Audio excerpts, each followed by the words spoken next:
Sir, अभी पूरे India में जो भी हमारे स्टेट है, वहाँ के जो वेटरनरी कॉलेजेस है, वहाँ के जो स्टूडेंट्स है, उनको इंटर्नशिप में स्टाइपेंड पूरे कंट्री में इक्वल नहीं मिल रहा है।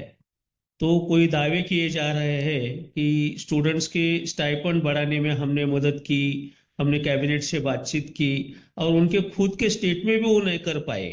तो स्टूडेंट्स, इंटर्नशिप स्टूडेंट्स का स्टाइपेंड और फीसीआई का रोल उसमें क्या है? डॉक्टर साहब देखिए, ऑलरेडी आप लोग बात कर चुके हैं। डॉक्टर इंद्रजीत सिंह ने अभी अभी आपको बताया भी था। जब इंटर्नशिप अलाउंस की बात करते हैं तो ये सारे के सारे या तो आईसीआर के पास से इसके इंटर्नशिप अलाउंस है या स्टेट गवर्नमेंट देता है। इसमें वीसीआई का कोई रोल नहीं है, क्योंकि एजुकेशन के बाद जितने भी अलाउंसेज हैं, वीसीआई के पास अपने कोई फंड नहीं है। डीएचडी के पास से फंड्स आते हैं, और डीएचडी के पास अभी ऐसा कोई हमारे पास हेड नहीं है जिससे वो पैसा हम इंटर्नशिप अलाउंस को ministry of fisheries animal husbandry से दिया जाए। तो हमारे पास जो फंड्स आते हैं इंटर्नशिप अलाउंस के, वो सारे या तो आईसीआर से आते हैं या स्टेट गवर्नमेंट से आते हैं। इसमें पहली बात ये कि अगर हम कहें कि हम वीसीआई से ये करा देंगे तो बिल्कुल ये लोगों को बहकाने की बात है, झूठ बोल रहे हैं। और उन्हें ये समझना चाहिए कि वीसीआई का क्या अधिकार क्षेत्र है, वीसीआई का जो कार्य क्षेत्र है वो क्या है।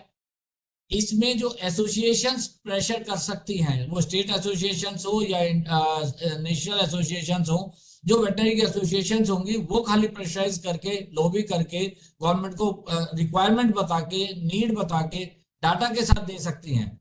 तो वीसीआई का डायरेक्टली ये कहना कि कोई हमने इसके अंदर अलाउंस बढ़वा दिया या बढ़वा देंगे, ये डॉक्टर साहब बिल्कुल किसी भी सिस्टम को झूठ बोलकर बहकाने की बात होती है। इट इज एब्सोल्युटली फॉल्स, और इसमें कोई दम नहीं है।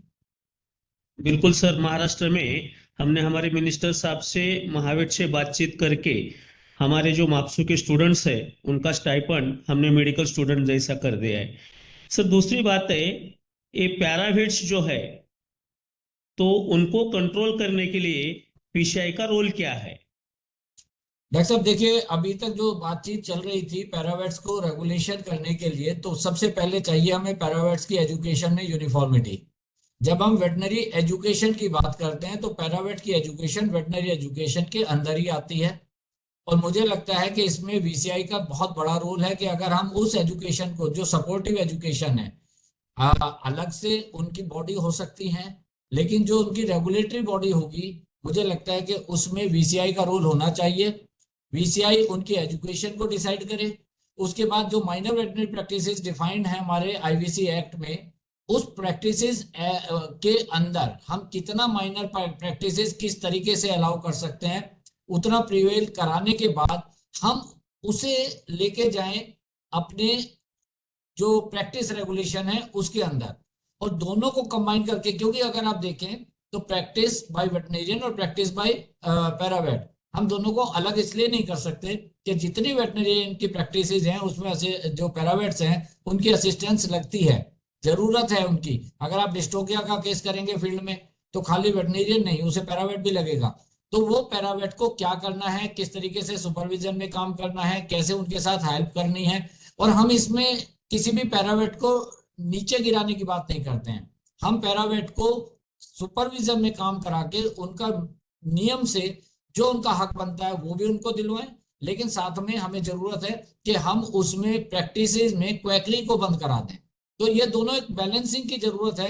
हम बिल्कुल आउटराइटली कहते हैं कि हम पैरावेट को बंद करा देंगे या हम वेटनेरियंस को ये अधिकार दे देंगे। अब देखिए, नीति आयोग ने टेलीमेडिसिन की एक पॉलिसी निकाली है। उस पॉलिसी में टेलीमेडिसिन किया जा सकता है किसी वेटनेरियन या पैरावेट द्वारा, लेकिन अब देखने की बात यह है कि आईवीसी एक्ट में जिन माइनर वेटनरी सर्विसेज को डिफाइन किया गया है, क्या आप टेलीमेडिसिन के साथ मिला के हम उस तरह की प्रैक्टिसेस को एक प्रैक्टिकल मुहूर्त दे सकते हैं? तो ये चीज जरूरत है कि हम पहले उनकी एजुकेशन डिफाइन करें, जो जॉब में उनकी रिक्वायरमेंट है। फिर उस एजुकेशन के हिसाब से ही हम लोग ये डिफाइन करें कि किस तरीके से हम इनकी प्रैक्टिसेस को रेगुलेट करेंगे। तो उसमें उनके रजिस्ट्रेशन की जरूरत पड़ सकती है। रजिस्ट्रेशन की जरूरत में कैसे आप सोल्यूशन करेंगे कि रजिस्ट्रेशन अगर वीसीआई ही अपने अंडर में करे कि इतने मेरे वेट्स हैं, इतने मेरा पैरावेट्स हैं, तो उसके मिसकंडक्ट को भी हम देख सकते हैं। और ये मैकेनिज्म्स को हमें एक इकोसिस्टम बना के लेके आना पड़ेगा वीसीआई के अंदर, अगर हमें पैरावेट को रेगुलेट करने की जरूरत है, उनके एजुकेशन में, उनके रिफ्रेशर में एनहांसमेंट की जरूरत है। तो खाली जब हम कंटिन्यू वेटरनरी एजुकेशन की बात कर रहे हैं तो खाली वेट्स की नहीं, हम पैरावेट्स की भी बात करें। जी डॉक्टर साहब। बिल्कुल सर।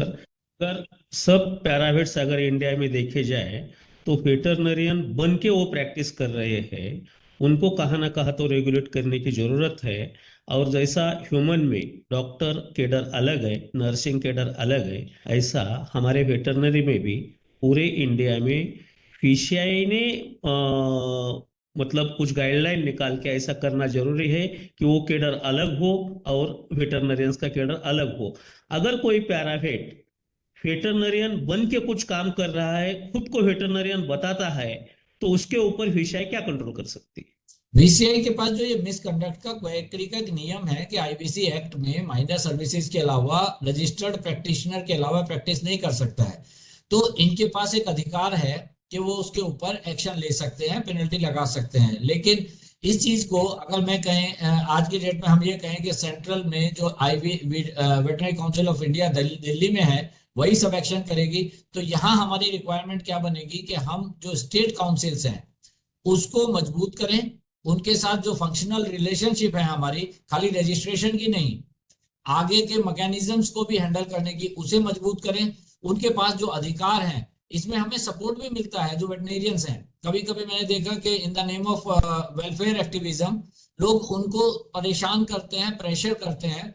उसमें भी हम अपनी इंक्वायरी करके कम से कम ये कह सकते हैं अगर वेटनेरियन की गलती है तो उसको वार्न किया जाए, उसके प्रैक्टिस को सस्पेंड किया जाए या उस तरह की कुछ पेनल्टी लगाई जाए। लेकिन अगर वो सही है तो उसके सपोर्ट में हमें बोलना चाहिए कि ये हमने इंक्वायरी की, इसमें गलती नहीं है। इसके बाद कोई भी आदमी उसके ना एफआईआर कर सकता, और अगर कोई मिसहैंडलिंग या कुछ ऐसे केसेस करता है तो ये चीजें हम मिनिस्ट्री के साथ बात करके हम इस तरह के रेगुलेशंस ला सकते हैं कि मिसहैंडलिंग के, जैसे एमसीआई ने कराया है कि अपने जो भी वेटनेरियंस के साथ अगर कोई इस तरीके मेडिकोज के साथ कोई मिसहैंडलिंग करता है, बदतमीजी करता है, तो उसके अगेंस्ट एफआईआर होती है। सिमिलर तरीके से हम अपने लिए भी कर सकते हैं, लेकिन उसके लिए मुझे पूरा मैकेनिज्म डिफाइन करना पड़ेगा कि हम कैसे प्रूव करेंगे कि वेटनेरियन ने गलती की है या वेटनेरियन ने गलती नहीं की है। तो ये वीसीआई का बहुत बड़ा रोल है जब हम इसे प्रैक्टिस रेगुलेशन की बात करते हैं। बिल्कुल सर। जैसा ये प्रैक्टिस रेगुलेशन का है, ऐसा अभी हमने बातचीत की कि एजुकेशन भी रेगुलेट करती है विषय वेटरनरी एजुकेशन। तो अभी कुछ सालों में, अगर पिछले कुछ सालों में दिखे तो बहुत सारे प्राइवेट वेटरनरी कॉलेज को परमिशन दी जा रही है और गवर्नमेंट वेटरनरी कॉलेज का इंस्पेक्शन पेंडिंग बताया जा रहा है। तो इसमें जो विषय का करप्शन है उसके बारे में आपकी राय क्या है, और आप क्या कर सकते हैं अगर आप चुन के आते हैं विषय में? डॉक्टर साहब देखिए, बिना सोचे समझे अगर हम प्राइवेट वेटनरी कॉलेजेस में मान्यता देते रहेंगे तो हमें नहीं पता हमने कितने वेटनरियन निकाले। आज की तारीख में वीसीआई के पास ऐसा कोई डाटा नहीं है कि हमें देश में कितने वेटनरियन की जरूरत है, हम कितने वेटनरियन किसी स्टेट में डाल रहे हैं। किसी किसी स्टेट में 12-12 अचानक कॉलेज खोल दिए, किसी किसी स्टेट में एक भी नहीं है। और दिक्कत यह है कि हम उसे बिना उसके इंफ्रास्ट्रक्चर को, बिना उसकी फैसिलिटी को, मैंने बीच में कोई रेफरेंसेस सुने थे, देखे थे, और मुझे लग रहा है आप लोगों ने भी बात किए होंगे। खुद वीसीआई की मीटिंग में, एक मीटिंग मैंने अटेंड की है तो उसमें मेरे को बताया गया कि एक एक फैकल्टी 3-3, 4-4 जगह एनरोल्ड है। क्या कंट्रोल हुआ हमारा उसके ऊपर? कोई डाटाबेस बना हमारा? तो हमारा मैकेनिज्म क्या होना चाहिए कि सबसे पहले हमें एक डाटा क्रिएट करना चाहिए कि कितने वेटनेरियंस की आज अगले 10 साल में, अगले 20 साल में रिक्वायरमेंट रहेगी। जिस तरह की हम सर्विसेज देते हैं, जिस तरह का वर्कलोड वेटनेरियन के पास है, उसे हम ईज आउट करने के लिए और क्वालिटी सर्विसेज देने के लिए, जब हम परफॉर्मेंस ऑफ वेटनरी सर्विसेज को इवेलुएट करते हैं इंटरनेशनली, मैं खुद एक OIE का एक्सपर्ट हूं, उसमें हमें पता है कि किस तरीके से परफॉर्मेंस ऑफ वेटनरी सर्विसेज को इवेलुएट किया जाता है।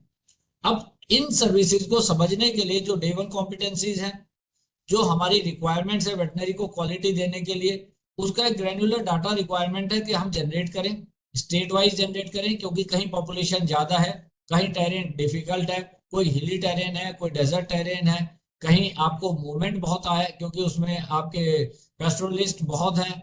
तो ये सब चीजें समझने के बाद हमें स्टेट वाइज एक ग्रेनुलर डाटा की रिक्वायरमेंट है कि कहाँ कितने वेटनेरियन आज की डेट में जरूरत है और कितने वेटनेरियन फ्यूचर में, क्योंकि रिटायरमेंट भी आएगी, और गवर्नमेंट सर्विस में और प्राइवेट प्रैक्टिस में, सब चीजों का एक डाटा जनरेट करके अगर हम उसे निकालें।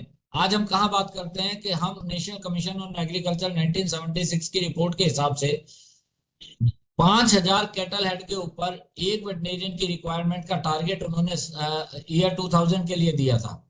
आज हम after 25 years we are still following that and we are still not meeting that particular target। हमारी रिक्वायरमेंट है कि हम फिर से एक बार स्टडी करें और ये समझें कि हमारे स्टैंडर्ड्स क्या होने चाहिए, एक बात। दूसरा, जब हम एजुकेशन को गवर्न करने की बात करते हैं तो कॉलेज में टर्नओवर की बात समझ में आती है। अभी जितने वेटनरी कॉलेजेस, खासतौर से प्राइवेट वेटनरी कॉलेजेस दिए जा रहे हैं, मैं अगर पर्सनल मेरी राय जाने, जिस तरीके से मैंने वो कॉलेजेस की हालत देखी है, शायद कुछ गिनती के आप उंगलियों के ऊपर गिन सकते हैं कि वो कॉलेजेस ठीक हालत में हैं। उन कॉलेजेस को इंफ्रास्ट्रक्चर और मैन पावर दोनों तरीके से अभी स्ट्रेंथन करने की जरूरत है, और बाकी जितनी रिक्वायरमेंट है उसके हिसाब से असेस करके हमें कॉलेजेस को खोलना चाहिए। और दूसरी चीज, जब कॉलेज खुले तो उसके आउटपुट जो निकले उसको भी हमें, कि वो जो आ रहा है आउटपुट डे वन पे वेटनेरियन, क्या वो फील्ड के लायक है। तो उसके लिए पिछली एमएसबी में डॉक्टर इंद्रजीत सर ने खुद अपना एक मैकेनिज्म जो वीसीआई ने उनसे कहा था कि बना के दें, उसमें उन्होंने एक एग्जिट नेशनल एग्जाम की बात करी थी। वो एग्जाम को अगर हम लेके आएंगे तो शायद इनको स्टैंडर्ड बनाने के लिए कॉम्पिटिटिव एनवायरनमेंट मिलेगा और शायद वो भी अच्छी फैकल्टी बनाने की कोशिश करेंगे। तो हमारा पर्पस इंस्पेक्टर राज से निकल के कोशिश करनी पड़ेगी कि एक ऐसा इकोसिस्टम बनाया जाए जिसमें रेगुलेशन को, ये जो वेटनेरियंस हैं, जेवन स्टूडेंट्स हैं, या हम पैरावेट्स हैं, या वेटनेरियंस हैं, या हमारे रेगुलेटर्स हैं, उस इकोसिस्टम में काम करें ताकि हमें इंस्पेक्टरी की जरूरत ना पड़े। वो खुद से खुद एक अच्छा मैकेनिज्म क्रिएट करें जिसमें हम डे वन कॉम्पिटेंट वेटनेरियंस को पैदा कर सकें। बिल्कुल सर, ये रेगुलेशन की ही बात चल रही है। तो अब जो विषय में रूलिंग बॉडी है, जो अभी बताया जा रहा है कि हमने ये अचीव किया, वो अचीव किया, सोशल मीडिया से उन्होंने बताया है कि minimum standard of veterinary education regulation MSVR and minimum standard of veterinary practice regulation वो उन्होंने लाया है। तो क्या ऐसा कोई गवर्नमेंट ऑफ इंडिया का GR निकला है या ये फॉल्स वादे कर रहे हैं? डॉक्टर साहब देखिए, अभी मैं पढ़ रहा था कि दूसरे एक पैनल में जो एग्जिस्टिंग प्रेसिडेंट हैं, उन्होंने कल भी कहा कि हमने तो बना के दे दिया, कंसल्टेशन करके गवर्नमेंट के पास पेंडिंग है, वो कंसल्ट करके लागू कर देगा। सच बात ये है, कागजों में तो यही सच है कि उन्होंने वो जमा किया है, लेकिन अंदर की जो खबर है और जो सच बात है वो ये है कि लॉ मिनिस्ट्री उसे रिजेक्ट कर चुकी है। दूसरी बात, जिस तरह का वो रेगुलेशन तैयार किया गया है, बहुत ही वेग, और मैं ये कहूंगा कि non implementable type of regulation की एक ड्राफ्ट तैयार है।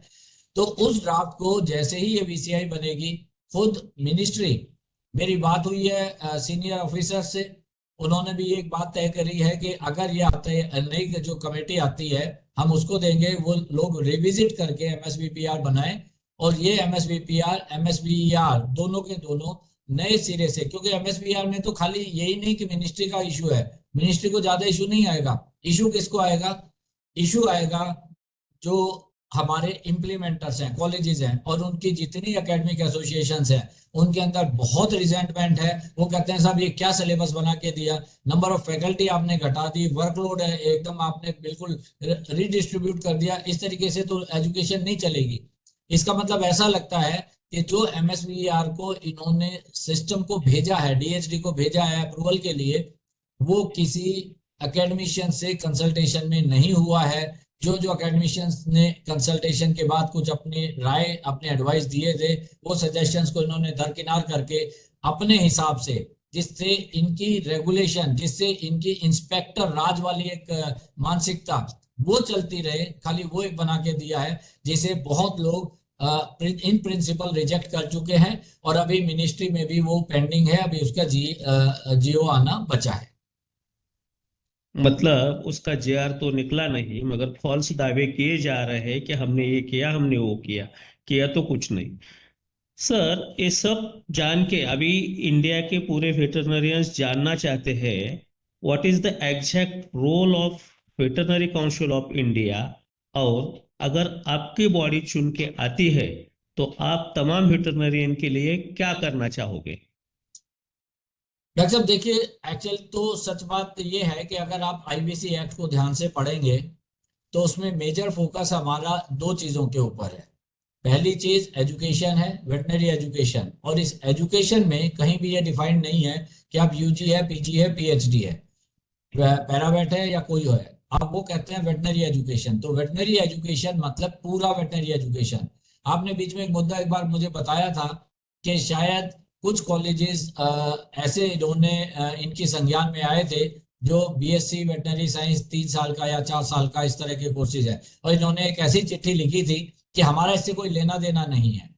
सब जब तेलंगाना में। तेलंगाना में, और जब हम इस तरह की बात करते हैं तो हमें लगता है कि वेटनरी एजुकेशन के बजाय बीबीएससी को रेगुलेट करने की बात कर रहे हैं। ये भी वेटनरी एजुकेशन है, इसकी भी रेगुलेशन की रिक्वायरमेंट है। तो विद इन दैट एक्ट हमें प्रोविजंस ढूंढने चाहिए, हमें बैठ के बात करनी चाहिए कि किस तरीके से या तो उसे अपग्रेड करके हम बीबीएससी में कन्वर्ट कराएं अगर वो इंसिस्ट करते हैं। हम नहीं कहते किसी कॉलेज को हम बंद कर देंगे या हम पता नहीं हम क्या कर देंगे, हम ऐसा कुछ नहीं कर रहे हैं। हम क्या कहना चाहते हैं कि हम अपने वेटनरी प्रोफेशन को अपग्रेड करने के लिए जो भी कुछ इसमें कर सकते हैं। अब बात दूसरी इन्होंने शुरू की थी पीजी और पीएचडी के एजुकेशन के लिए। मेरी अभी हाईएस्ट अथॉरिटीज इन आईसीआर उनसे बात हुई है।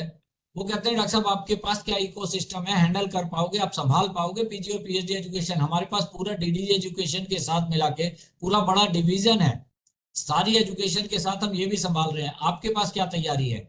और सच बात अंदर जाके देखते हैं तो हमारी अपनी पॉलिटिक्स, मैं आपको बिल्कुल इन्वर्टेड कॉमास में बोलना चाहूंगा कि वेटरनरी में वीसीआई में बैठ के अभी तक सिर्फ पॉलिटिक्स हुई है, और इस पॉलिटिक्स के चलते हम अपने आप को तैयार नहीं कर पाए हैं किसी भी एजुकेशन के हिसाब से। अभी हम यूजी पे स्ट्रगल कर रहे हैं ना, हमने पैरावेट की बात की, हम पीजी और पीएचडी के लिए बात कर रहे हैं। ये बात सही है कि ये सारे डोमेन हमें वीसीआई में लाने की जरूरत है और लाने चाहिए, लेकिन उसके लिए बिना तैयारी के लाएंगे तो नुकसान ज्यादा होगा, प्रोफेशन को फायदा कम होगा। इसलिए हमें जरूरत है कि हमें इसकी तैयारी करके लाना चाहिए। किस तरीके से एजुकेशन होगा, किस तरीके से उनको अलाउंसेस दिए जाएंगे। आज हम अगर पीजी और पीएचडी एजुकेशन उनसे ले लेते हैं तो जो हमारे एसआरएफ हैं, जो हमारे अलाउंसेस हैं, आईसीआर उसी दिन शाम को बंद कर देगा कि साहब हमारे पास नहीं है, we don't deal with it, तो आप अपने आप कर लीजिए। हमारे किस हेड से हम उनको अलाउंसेस देंगे? कहाँ, क्या हमारे पास मिनिस्ट्री में एजुकेशन के नाम से कोई फंड्स अवेलेबल है? फिर हमें वापस आईसीआर के पास जाना पड़ेगा, वो कहेगा साहब हमारे पास नहीं है। तो ये क्या इंटरनल तैयारी की रिक्वायरमेंट नहीं है? ये सब तैयारियों की रिक्वायरमेंट है, और ये सब तैयारी बीसीआई को एक इकोसिस्टम बनाने के लिए करनी चाहिए। तो ये हमारा एजुकेशन। दूसरा काम बीसीआई में होता है वो होता है प्रैक्टिस रेगुलेशन का। अब ये जो प्रैक्टिस रेगुलेशन है, हमें इसमें सोचना चाहिए कि हम किस प्रोविजन में तो एमएसवीपीआर लेके आ रहे हैं, क्या ये एक्सेप्टेबल लॉ मिनिस्ट्री को होगा, और अगर होगा तो किन प्रोविजंस के तहत होगा। दूसरी बात, हम उसमें क्या रेगुलेट करना चाहते हैं? क्या हॉस्पिटल के स्टैंडर्ड्स रेगुलेट करना चाहते हैं? क्या वो हमारे परव्यू में है? या हम जो कंडक्ट है हमारे वेटनेरियंस का या पैरावेट्स का, उसको रेगुलेट करना चाहते हैं? तो ये क्लैरिटी चाहिएगी एज पर आईबीसी एक्ट। और जो एक्ट में जिस तरीके से डेफिनेशंस हैं, ये एक एक एक्चुअली जब हम लीगल सेंटेंसेस पढ़ते हैं, कल को हम ये कह सकते हैं कि सब एक्ट में इंप्रूवमेंट की जरूरत है। डेफिनेटली अमेंडमेंट के लिए हम पुश कर सकते हैं, बट देन वो अमेंडमेंट के लिए हमारे पास बेस होना चाहिए, हमारे पास इंफॉर्मेशन होनी चाहिए, डाटा होना चाहिए, और वो सब डाटा क्रिएट करके ही एक्ट में या तो अमेंडमेंट की बात करें या एग्जिस्टिंग प्रोविजंस के अंदर हम अपने नए रेगुलेशंस लेके आए। तो ये सब समझते हुए हमने दो हिस्सों में अपने पूरे विजन को रखा है। हम बहुत ज्यादा इसे ये कहें कि 3 साल में हम पूरी दुनिया बदल लेंगे, शायद किसी के लिए भी पॉसिबल नहीं है। हम लोगों ने इसे दो हिस्सों में बांटा है कि अगर हम इसे करप्शन फ्री ट्रांसपेरेंट सिस्टम बनाते हैं तो दो हिस्सों में हमारे एक्शंस होंगे, एक एजुकेशन की तरफ और दूसरा रेगुलेशन की तरफ। प्रैक्टिस रेगुलेशन और एजुकेशन अलग अलग नहीं है, इन दोनों को समझने की जरूरत है।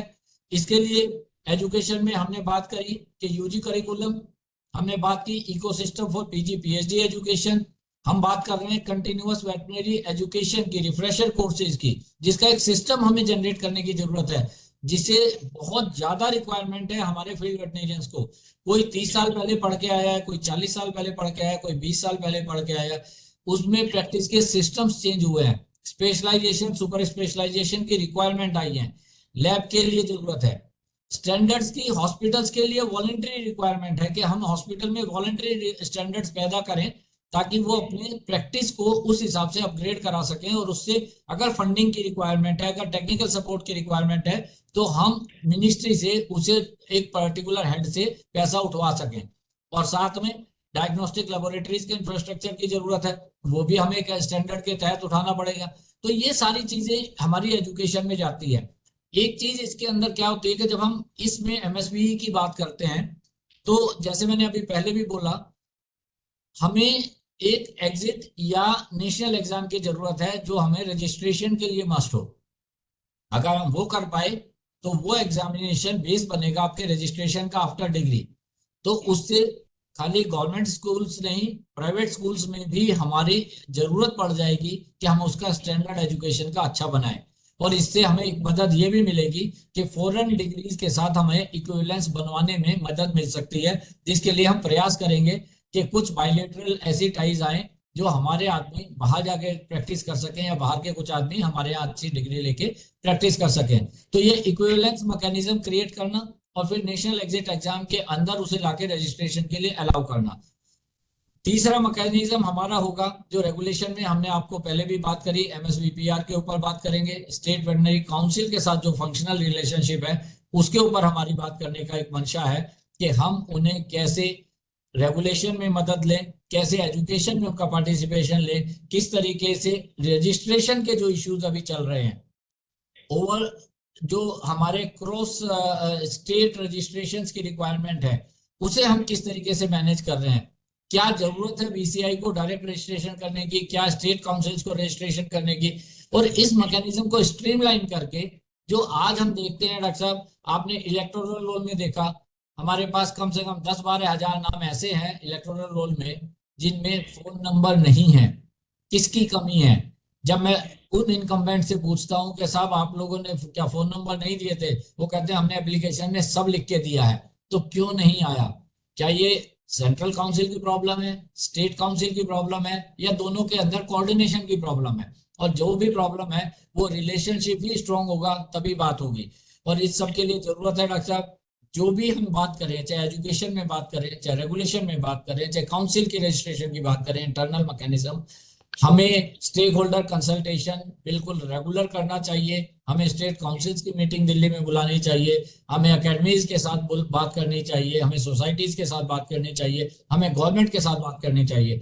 और आज की तारीख में बीसीआई ऐसा लगता है कि बिल्कुल साइलो में प्राइवेट वेटनरी कॉलेजेस को सिर्फ मान्यता देने के अलावा कोई काम नहीं कर रहा है। तो हमारा जो मकसद रहेगा, ये सब चीजें मिला के हम चाहेंगे कि एक ऐसा इकोसिस्टम बनाए जिसमें लोग काउंसिल को एक दूर से खौफ की तरह ना देखें, काउंसिल को अपनी बॉडी की तरह समझें।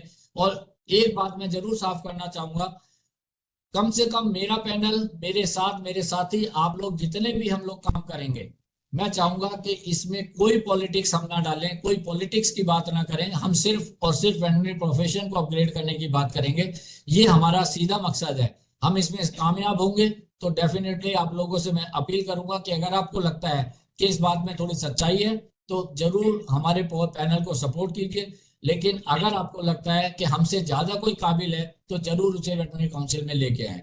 ये मेरी आप लोगों से, सभी वेटरनरियन से अपील रहेगी। Thank you sir, thank you.